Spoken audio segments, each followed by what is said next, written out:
Okay, students, today I am going to make you understand what are bases.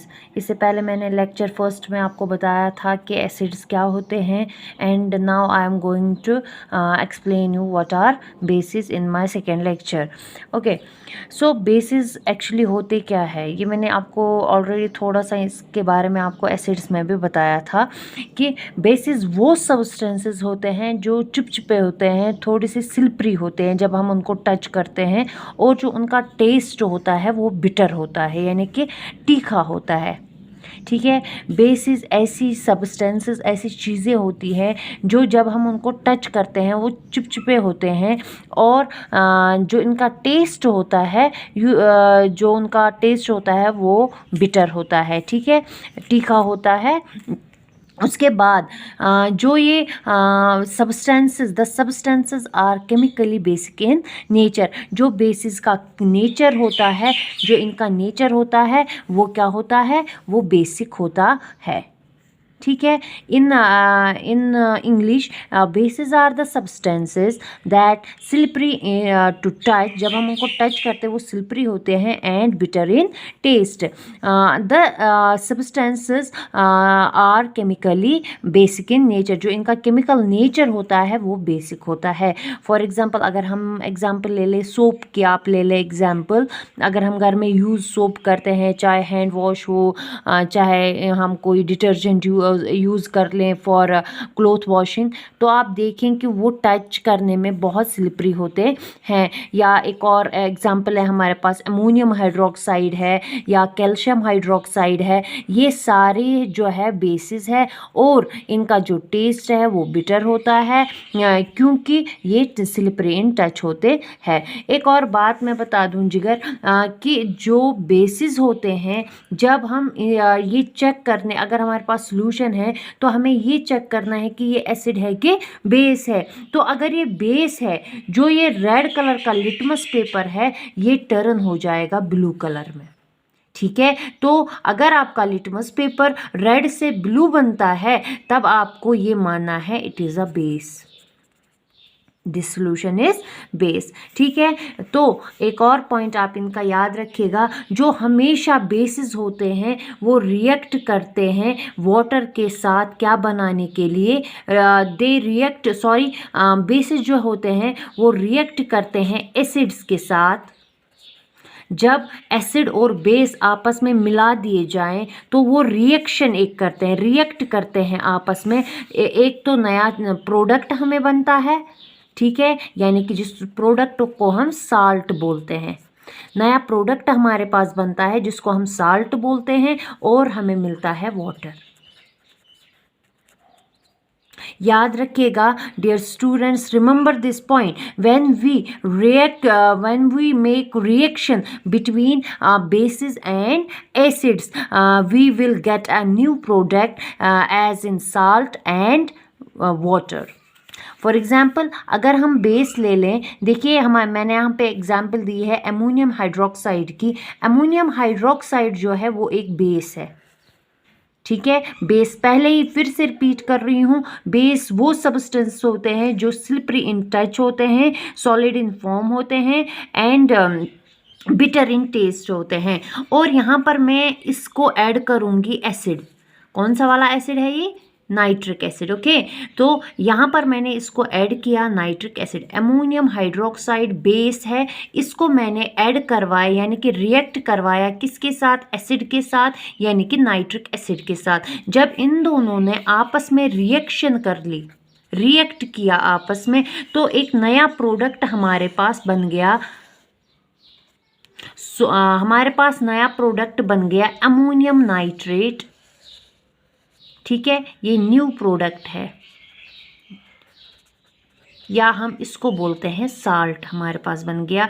तो नया product जो हमें बना अमोनियम नाइट्रेट और हमें मिला वाटर.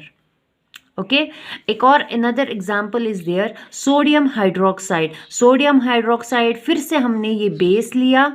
ठीक है। और हमने इसमें कौन सा एसिड डाला है, hydrochloric acid.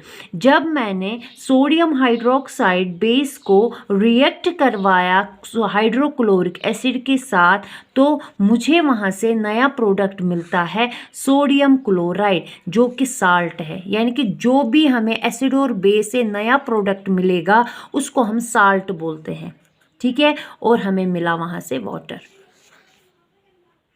Okay, so now इतना आपने क्लियर हो गया होगा। अब अगर हम ये बात करें कि यूज़ क्या है इनकी, बेसिस हमें यूज़ कहाँ पे होते हैं। बेसिस हमें कॉमनली यूज़ होते हैं हमारी डे टू डे लाइफ में। Bases are used for manufacturing soaps and detergents. Bases जो हमें होते हैं ये हमें इस्तेमाल होते हैं साबुन और डिटर्जेंट्स वगैरह बनाने में। They are also used as lab reagent, ये लैब्स वगैरह में भी इस्तेमाल होता है। They are used for manufacturing nylon, plastic and dyes. जो बेसिस होते हैं ये हमें प्लास्टिक, नायलॉन, डाइज वगैरह में भी इस्तेमाल होता है। They are also used for manufacturing fertilisers. जैसे कि हमें फर्टिलाइज़र कोई बनाना होगा तो उसके लिए हमें जो है बेस की ज़रूरत पड़ेगी। यानी कि फॉर एग्जांपल अगर हम अमोनियम नाइट्रेट की बात ले लें, जो अमोनिया है इसमें it is a base. So our new topic is about neutralisation. Okay, so first of all I want to make you understand what is neutralization. Neutralization actual में है क्या। मैंने आपको ऑलरेडी बता दिया कि जब अगर हम बेस और एसिड को आपस में मिलाते हैं तो वो रिएक्शन करते हैं, ठीक है। उस चीज़ यानी कि उस चीज़ जब ये बेस और एसिड ने आपस में रिएक्ट किया तो एक नई चीज़ बन गई, उस प्रोसेस को हम न्यूट्रलाइजेशन बोलते हैं। The mixing of an acid with a base is called neutralisation, और उस रिएक्शन को हम न्यूट्रलाइजेशन रिएक्शन बोलते हैं। Okay, the mixing of an acid with a base is called neutralisation. जब एसिड मिक्स होता है बेस के साथ उस प्रोसेस को हम बोलते हैं न्यूट्रलाइजेशन। जो रिएक्शन उन्होंने वहाँ पर आपस में की, ठीक है, तो उस रिएक्शन को हम न्यूट्रलाइजेशन रिएक्शन बोलते हैं। जब for example let me give you an example, मैंने एसिड लिया, इसके साथ मैंने मिक्स किया बेस को, तो मुझे वहाँ से एक नई चीज़, नया प्रोडक्ट मिलता है जिसको हम साल्ट बोलते हैं, और वाटर। ओके, व्हेन आई जब मैंने एसिड और बेस को आपस में मिलाया तो मुझे वहाँ से साल्ट और वाटर मिला।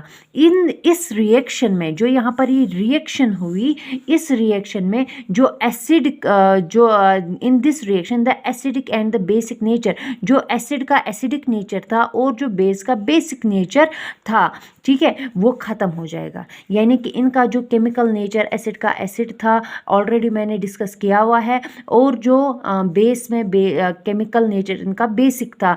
तो जब मैंने आपस में एसिड और बेस को मिलाया, रिएक्ट करवाया, जो इनका ये नेचर है, चाहे एसिडिक था या बेसिक था, वो डिस्ट्रॉय हो जाएगा, वो ख़त्म हो जाएगा। रिजल्ट क्या है, जो यहाँ पर मुझे ये सोल्यूशन मिला, ठीक है, जो ये यहाँ पर सोल्यूशन में मुझे नया मिला, या तो ना तो वो एसिडिक होगा ना तो वो बेसिक होगा, ठीक है, वो न्यूट्रल होगा, ठीक है। वो जो नया सोल्यूशन हमें मिला वो न्यूट्रल होगा। क्यों न्यूट्रल होगा? क्योंकि ऑलरेडी रिएक्शन करवाने के दौरान जो इनका एसिडिक और बेसिक नेचर था एसिड और बेस का, वो ख़त्म हो चुका है।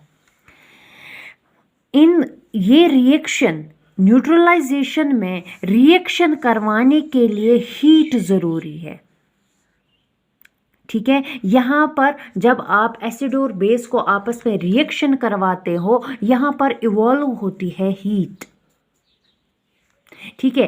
क्यों हीट इवॉल्व होती है? जब हम इनको हीट इवॉल्व करते हैं, हीट देते हैं, तो जो टेम्परेचर होता है वो रेज होता है। किसका? इसी मिक्सचर का, जो यहाँ पर मैंने मिक्सचर तैयार किया हुआ है, जो वहाँ पर जो रिएक्शन हो रही होती है, रिएक्शन करने के लिए मुझे हीट चाहिए, तो उस मिक्सचर का जो ये टेम्परेचर है वो रेज हो जाता है, और जो मिक्सचर है वो हॉट हो जाता है। हाँ, अब मैंने यहाँ पर दो चीज़ों को आपस में मिक्स किया, एक नया मिक्सचर बनाया जो यानी कि न्यूट्रलाइजेशन रिएक्शन के दौरान जो मुझे नया सब्सटेंस मिला, उसको हम बोलते हैं साल्ट, और साथ में मिलता है हमें वाटर भी। आपने याद रखना है, इन नटशेल न्यूट्रलाइजेशन एक ऐसी प्रोसेस है जिसमें दो जो चीज़ें होती है, दो सब्सटेंसेस, अलग अलग सब्सटेंसेस यानी कि एसिड और बेस हम मिलाते हैं तो वहाँ पर एक रिएक्शन बनती है। उस रिएक्शन जब वो रिएक्ट आपस में करते हैं तो हमें वहाँ से नया प्रोडक्ट मिलता है as the form of salt, और उसके साथ होता है वाटर। साल्ट जो होता है फॉर्मड में भी जो ये साल्ट है, जो हमें ये नया साल्ट मिला, ठीक है, जो हमें ये साल्ट मिला, या तो वो एसिड होगा या फिर बेस होगा या फिर न्यूट्रल होगा, यानी कि उनका साल्ट का जो नेचर है वो या तो एसिड होगा या बेस होगा या फिर जो हमारे पास साल्ट बना, ठीक है, मिक्सिंग के दौरान जो हमें नया प्रोडक्ट यानी कि साल्ट बना, अब उसका देखना है कि उसका केमिकल नेचर क्या है। उसका chemical nature, it may be acidic, it may be basic और it may be neutral, depends upon which acid and which base is used in it. ठीक है, कौन सा एसिड इस्तेमाल हुआ है या फिर कौन सी बेस इस्तेमाल हुई है, डिपेंड इन दो पर करता है साल्ट का नेचर। फॉर एग्जांपल, यहाँ पर एग्जांपल हमने ली है नाइट्रिक एसिड और मैग्नीशियम हाइड्रोक्साइड की। नाइट्रिक एसिड एक एसिड है, स्ट्रॉन्ग एसिड है, और जो मैग्नीशियम हाइड्रोक्साइड है ये बेस है। जब मैंने आपस में इनको मिक्स किया, रिएक्ट करवाया, तो मुझे मिला मैग्नीशियम नाइट्रेट और उसके साथ मिला मुझे वाटर। इट में भी इसका केमिकल नेचर जो है या तो वो एसिडिक होगा या फिर बेसिक होगा या फिर न्यूट्रल होगा। So it was all about your today's topic neutralisation.